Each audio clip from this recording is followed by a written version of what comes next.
Welcome to the latest episode of 5 on the Floor on the 5 Reasons Sports Network. Thanks for joining us on your favorite podcast app on Apple Podcasts, on Android, to recommend Spotify. Also, check out the 5 Reasons YouTube channel for all your South Florida sports content. Also, Off the Floor, that's our Discord server. It's $2.99 per month. Place for the most heat anywhere, most heat information and conversation.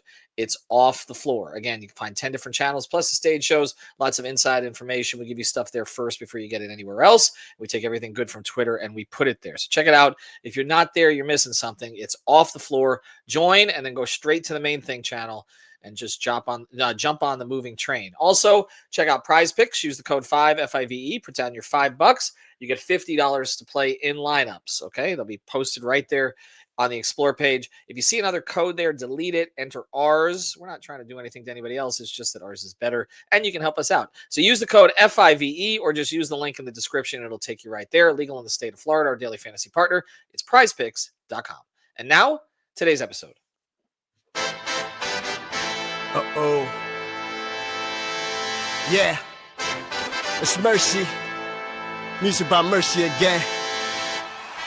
Heat Nation. We the culture. Yo, E, I need you to call timeout.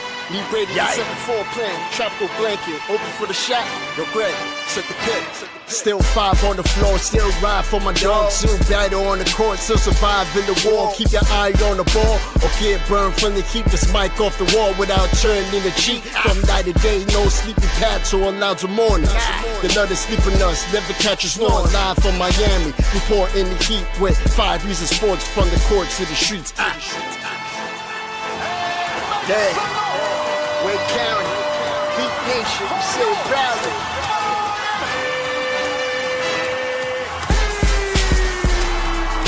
Welcome to 5 on the Floor, a daily insider show on the Miami Heat and the NBA, featuring Ethan Skolnick, Greg Sylvander, Alex Toledo, Brady Hawk, and others from the 5 Reasons Sports Network.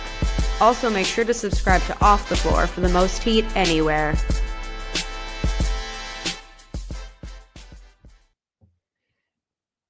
I'm on the floor. Here's today's floor plan. I'm Ethan Skolnick. You can follow me at Ethan J. Skolnick at 5 Reasons Sports. I got Greg Sylvander. You can follow him at Greg Sylvander. The Miami Heat are 9-6. They're heading up to Chicago for a 2-game trip. Chicago, Philadelphia, then they come back and play Dallas. Here's some injury updates before we go further. Andrew Wiggins added to the injury report, will not be traveling with a hip flexor. I wouldn't be surprised if Simone Fontecchio gets the start. I kind of feel like Spoelstra is going to leave Jaime Jaquez where he is. But let's see. As a 6th man, that tends to be the kind of thing he does. We wouldn't have been saying this before the season. Also, Tyler Hero not traveling. Nikola Jovic not traveling. In Tyler Hero's case, Tim Reynolds, we're going to give him credit for this because he popped on playback one night about 2 weeks ago. Tim Reynolds VAP and said targeted the Dallas game for Hero's return, and now Shams is kind of saying the same thing. So there was some time in between. You never knew what could have happened, but it looks like Tyler might be back on Monday. We will have further conversation about that as we go forward, especially if we get more detail on that. You might get a couple of podcasts on Sunday. Also check out the On SI site. Where we have all our Heat coverage, and there were some stories related to that. Anyway, I'm Ethan Skolnick. You can follow me at Ethan J. Skolnick at 5 Reasons Sports. I got Greg Sylvander. You can follow me at Greg Sylvander. Did I say that already? I'm not really sure. Today's floor plan, we're going to talk about Norman Powell. And I'm going to ask you a question right now. I'm going to put you on the spot. You ready? Let's go. Right now, salaries aside, would you trade, if Jimmy Butler was on your roster right now, at his age, would you trade him for Norman Powell? No, I wouldn't. The playoffs, is that why? I think that could be part of the reason why. I think that Jimmy is that whole situation in Golden State is weird, but it's more about this. In Spoelstra's new offense, you ain't signing me up for watching Jimmy Butler try to play in what this rendition of Miami Heat offense looks like. That's not Jimmy's game. It is Norm's game. Norm shows that he is a more plug and play scorer than Jimmy. I'm not saying that Jimmy's peaks can't still be higher in moments, but I think those moments are getting less and less. And so if you're talking about getting through a full regular season, if you're talking about a player who can fit in the system, has a dose of humility that I think that it is welcome as he navigates a process with an extension looming, and all of that I'm not saying that like Norm's going to lead this era to greater lengths than Jimmy did. I'm not trying to like do any of that hope trafficking. But I'm saying that right now for this group, this organization, and for the player also in Norm, it seems like the perfect fit. And so, no, I would not trade for Jimmy Butler. Well, so wait a second. See, because you just went and told you basically said a lot of things I was going to say, but I think you misunderstood the question when I first asked it. Because maybe I didn't ask it right. So right now on this roster with this team, if you had a choice of one or the other, it sounds to me Norm. like Sorry, okay. I shouldn't have been so long-winded. No. The long-winded's not the problem. You basically made my argument in a lot of ways. But what I'm saying is I think you misunderstood at the beginning because I said, would you trade Norm Powell for Jimmy Butler, I think, and you said no. But you're saying yes, right? Unless I No, misunderstood you. I would not trade Norm Powell for Right, Jimmy right, right. Butler. Okay, correct. Okay, so there, I think I said it the other direction the first time. Anyway, whatever. Okay, it's been a while since we've done this. Okay, the point is, for this team at this time, I agree with you. There's this other factor here. Norm is currently making 1/3 the money. Now, that's not necessarily going to be the case going forward, but it's not going to be the same money. Jimmy's commitment for next year is from Golden State is about $60 million, right? Yeah. Worst case scenario for a Heat extension, if they decide, is what would start at 30. Was the saying worst case based on the way he's playing? Mm-hmm. So you're talking about half. And again, that would be Norm's year 30, age 33 season. So even if you took it to a 3-year deal, he's still going to be the same age that Jimmy was when the Heat had to make a decision on Jimmy's extension going forward. I'm gonna because you said a lot of things that I would say. Clearly, the vibes are different. The vibes needed to change when, and we saw this again. We saw this again the other night. Jimmy's time with the Heat was over. It wasn't just that the front office was tired of it; the players were tired of it. And I think when you see Jimmy walk off the court and not even acknowledge Bam or anyone else. Now, look, a lot of the players that he played with are not here anymore. The roster has turned over some, but there's enough. Okay, there's enough. I mean, obviously, he didn't play with the guys he was traded for. He did play with Wiggins, by the way. He did in Minnesota, but he didn't. He's never played with Davion. He hasn't played, but he's played with Jovic. He's played with Jaquez. He's, Tyler obviously is injured right now, but he was there too. Bam obviously is the big one everybody's talking about. I think now people see what we were suggesting last year, that there was weariness about that relationship, which is understandable. Bam's the face of the franchise now in terms of the community facing, and he had to do all the stuff that Jimmy would not do. Media, community, all that stuff, and I could sense how that could get pretty exhausting, particularly when it's a totally different personality in terms of the way that they conduct themselves. But basically, there's been an air pressure release in that building, because when you're going to work every day with someone where you don't know how they're going to act on that given day, and that was even before last year, it just grinds at you. And instead they brought in someone who, his whole slogan is understand the grind, but that's all he does. He's not grinding at you, he's grinding with you. And this is what Norm has brought, and we believed that he would bring this because I'd heard this about him from his previous stops, that he just fits with guys, he lifts them up. And you can see it with Bam and others right now, that like there's just a comfort level with him right now to sort of be themselves. And he's not braggadocious, but he's confident. And and I will say there's somebody pretty high up in the building who said to me before the season, he says, Norm's going to be an all-star. And I'm going to give you the numbers here right now. Okay. I'm not saying Norm is ever going to do in the playoffs what Jimmy did. By the way, one of the reasons he was traded, if you look at Clipper fans, they were very disappointed with his playoff performance last year, but some of that may have been injury related when he came in there. But I mean, if you go through, first thing, Norm's scoring in every game. Okay. And it's not just about scoring. Obviously, he's not the defender that Jimmy is when Jimmy is at his peak. We're not going to argue that. 25, 19, 38, 27, 33, 22, 25, 23, 21, 29, 15, 28. Fastest player in Heat history to reach 300 points with the team. The team that's had LeBron in his prime come in, Bosh in his prime come in. I mean, Dwayne's a different deal because he was a rookie. We can't just look past this. Like, it's one thing to say the guy was going to come in and he was going to fit. It's another thing to say that you knew last night if they needed somebody to take over, and they never should have been in that position against that team anyway. But like, he was going to do it. And there's an inevitability about him right now Yeah. that's going to get his scoring, right?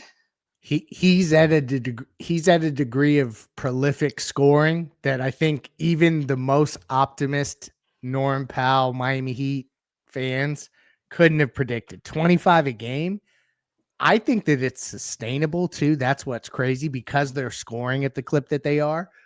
So it's that's why I think that I would not sub Jimmy into this lineup. And I know that that was your initial question.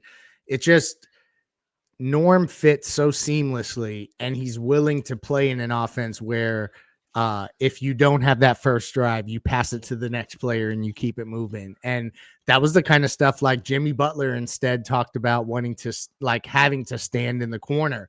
That's a choice. In this offense, you move. And so it's been incredible, and he has exceeded expectations. And that's what's going to make the extension conversation, especially as they reintegrate Tyler, which we see is coming up very soon. That is going to be, I think, the next magnifying glass moment for this roster is how do Tyler and Norm play together, and are they as good as a unit with them on the court together? I have not the slightest concern about that. I know that this is, I want to have the slightest concern because it's a great talking point and it makes for a lot of podcasts and stories. I don't understand why good basketball players who can shoot can't play with each other. Agree. I mean, we're not talking about the Tyler issues to me are on the defensive end. The offensive end is just a stupid conversation. It is. He's an elite offensive player, right? And he's made himself that. He's a highly skilled offensive player, okay, who scored at high efficiency last year. He wasn't dribbling like Rozier, okay? I don't know where some of this stuff comes from. There's like 3 people, and we love you all, okay, on Twitter who just hammer this topic over and over and over and then point to, well, they're better without him and all the rest of this. I think some of that is coincidence. But if it's related to anything, it's related to defense. It's not related to the offensive side. And I just don't know. I've seen a lot of guys. I'm the one through the years with the Heat who has always like harped on fit. Okay. Yeah. Yeah. You can't just take good players and throw. You can't just take this. I'm not good players, but you can't take this guy from another team and this guy from another team, and it's not going to work. And I'm the idiot who wrote the columns before the 2005-2006 season about how that group wasn't going to fit. The group that ended up winning the championship. They won anyway. It didn't fit, but they won because of Dwayne anyway. But I'm the fit guy. And I can't find a problem with this fit. Like, they're both elite shooters. Exactly. Elite and they have Davion and Drew to help them defensively. So, like, that's where I think it is overblown. It'll be interesting in key moments late if they have to keep both of them on the floor, how they handle that defensively, if they go smaller to keep another bulldog point of attack defender on the court. But those are questions for another day. I think your overarching theme of Tyler and Norm fitting together. But that is what I think the Heat are contending in the East at the moment. I know fans are going to roll their eyes at that. So is everybody, by the way, pretty much. I mean, do you see, Toronto is 10-5. Like, when did that happen? And now they just added Bam, the Heat did, and now they're adding Tyler. So they do have a chance here to separate themselves, and then you can really evaluate how close you think you are in a really weird year in the Eastern Conference. So for me, it's nothing but upside. And I think that people are making a lot out of nothing with the Tyler Norm thing. I agree. Well, the other thing about the East, by the way, is it's better than people thought. A couple teams are better. I mean, Detroit, I think we all thought would take a step. Yeah. But Orlando's kind of found itself a little bit now. But Boston's over 500 without Tatum. And I was looking at the last the 7 worst teams in the West are on like a combined like 25 game losing streak. There's a lot of teams in the West that the bottom's fallen out of. New Orleans, Memphis, Sacramento. There's some bad teams in the West right now, actually, which has not necessarily been the case. There's actually a little bit more.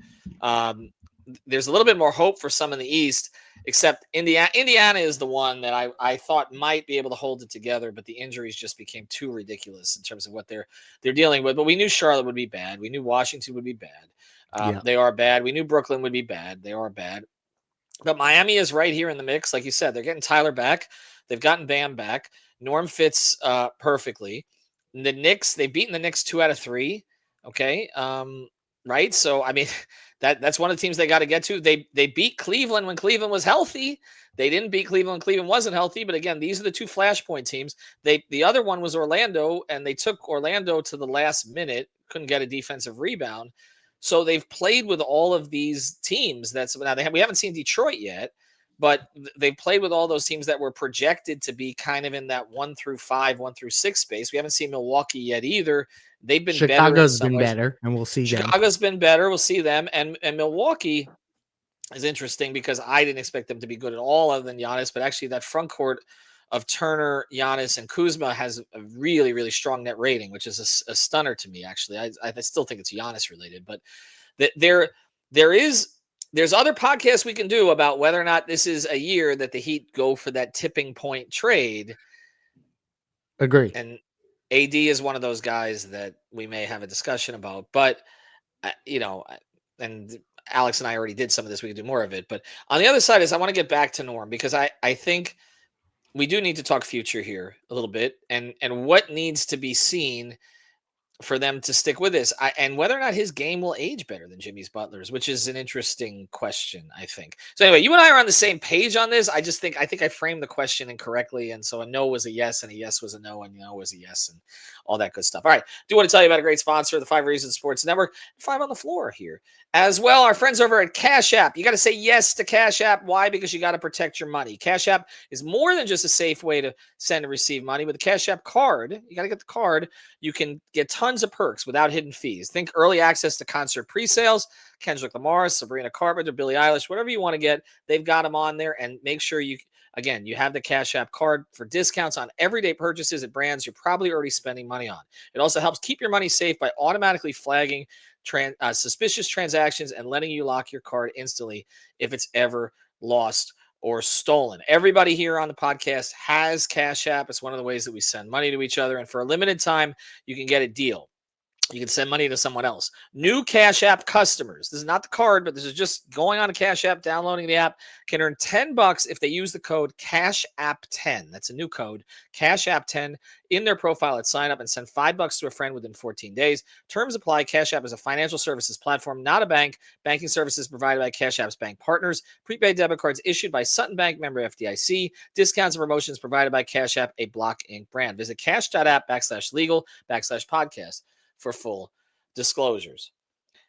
See, I think the fact that you and I agree on this, there's others in the network probably that would not have, and I almost feel like we should give them a voice at some point. Agree. Because I understand the argument on Jimmy. The argument on Jimmy is that Norm Powell's never done it in the playoffs. No. I mean, he was a role guy in Toronto. Last year he got more, and they won a championship. But again, that was Kawhi, that was Siakam, that was Lowry, etc.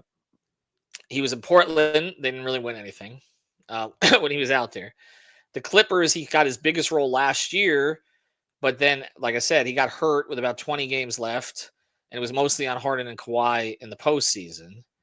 And so it's hard to – a lot of Heat fans are going to be like, okay, we got one guy who was getting 56 points against Milwaukee and dragging teams to the finals a couple times. But my argument on Jimmy is that I just don't think he can do that more than 1 out of every 3 nights now, right? Like 1 out of every 3 games, not 1 out of every 3 That was nights. Jimmy then. We're talking Right. about Jimmy now. So what does Norm have to do? Norm is not going to take over games in totality like Jimmy could. He's not going to hit the passing lanes and all of a sudden blow everything up.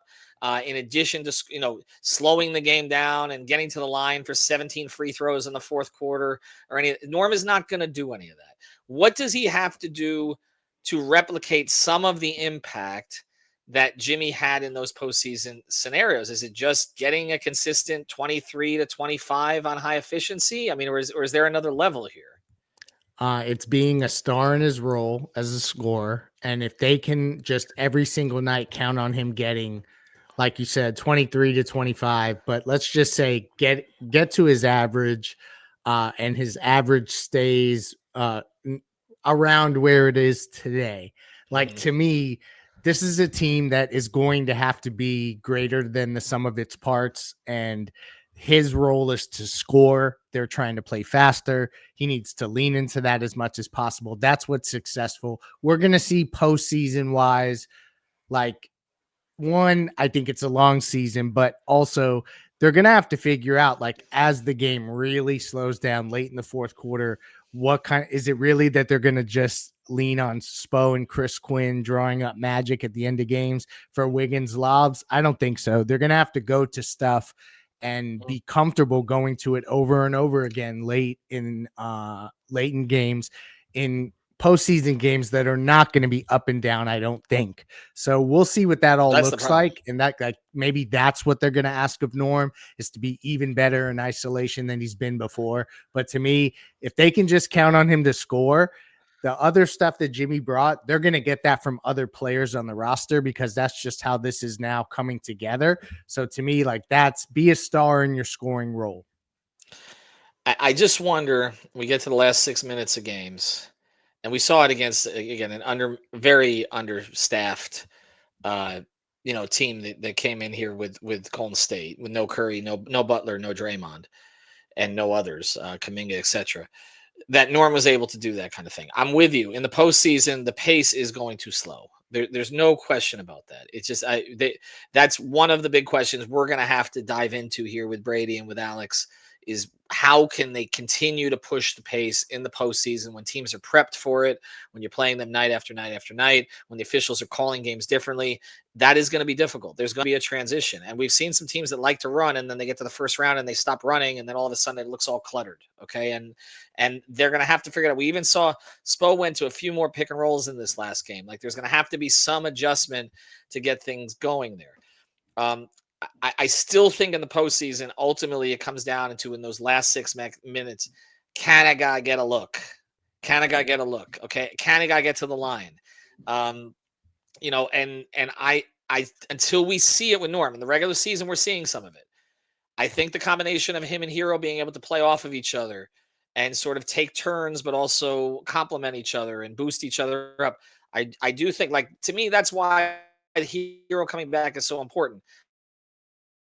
This team can't get to that next level without one more scorer. They need one more. Agree. I know the point totals are high. It's not about point totals, right? They need one more guy who can make something happen. Okay. And Tyler's gotten better at making things happen over the years. He was not when he first came in. He is better now. So I have high hopes for that combination. They're going to have to lean into that.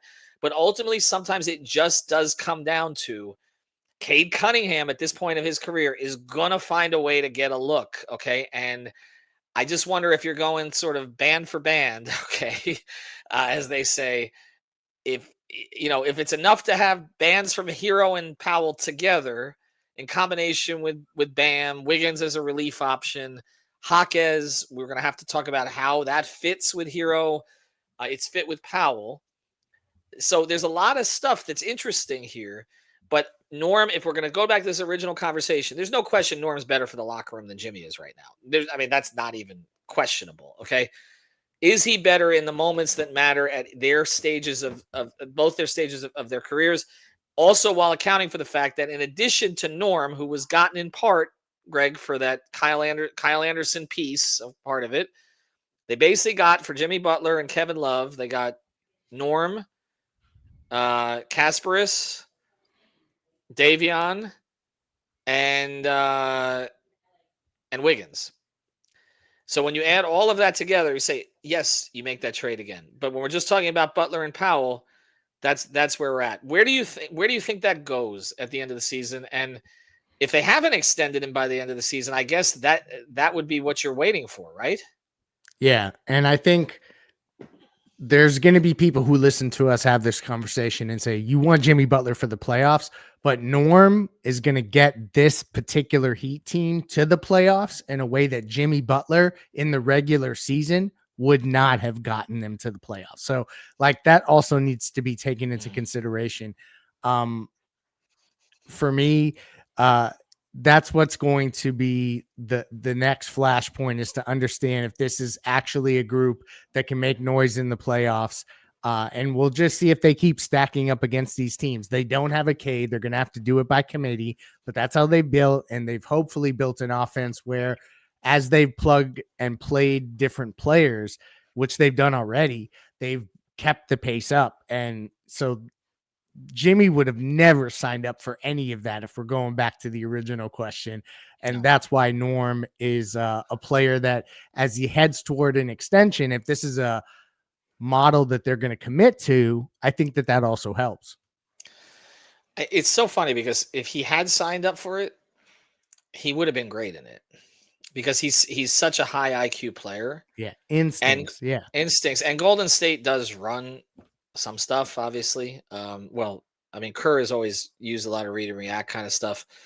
And Jimmy, I mean, there's no question Jimmy could be functional in it, better than functional in it. But like you said, it was the desire to do it. And there was always this contradiction with Jimmy where he talked about not needing to be the lead guy and not needing to score. But then we, came out of training camp last year and he was unhappy with the way that the offense was going. And I think that's because he thought that the Heat were trying to take away his money more so than anything else. But you're probably right. I don't think necessarily that he would have bought into this style. And part of what made him great was his ability to slow the game down and identify the mismatches and get to the line. And that's not in concert with the way that the rest of this group goes. Like, I mean, Hawkins is the best example to me. Hawkins is a much better fit next to Powell than he was next to Jimmy, for as much as the talk was about him being mini Jimmy or Mexican Jimmy or whatever it is that people said. It was always kind of a weird thing because you can see Jaime plays better fast. And Jovic, I think, plays better fast. Okay, when he's locked in, which has been an issue this year. And and Norm plays better fast. He makes Jimmy played better slow. It's nothing against Jimmy. Dwayne played better slow towards the end of his career, and that was part of the reason he was able. The Father Prime thing was all based on that. But this team needs to be all sort of moving in the same direction, and I think Tyler fits better. As much as people talk about the over dribbling or whatever, I think he fits better with what they're doing now than what they did before. And I think you're going to see that once he's actually back. All right. Interesting conversation in which everybody who's just, still on the Jimmy days is going to disagree with us. And I think Alex would probably disagree with us pretty strongly, but he's not here tonight, so he didn't get a voice on this one. Again, not disparaging anything Jimmy did or is going to do, but at age 35, 36 for $60 million, as opposed to age 32 for 20-something million with Norman Powell over me. Have a good night, everybody. Thank you for listening to the 5 on the Floor on the 5 Reasons Sports Network. After all, someone needs to listen to my dad.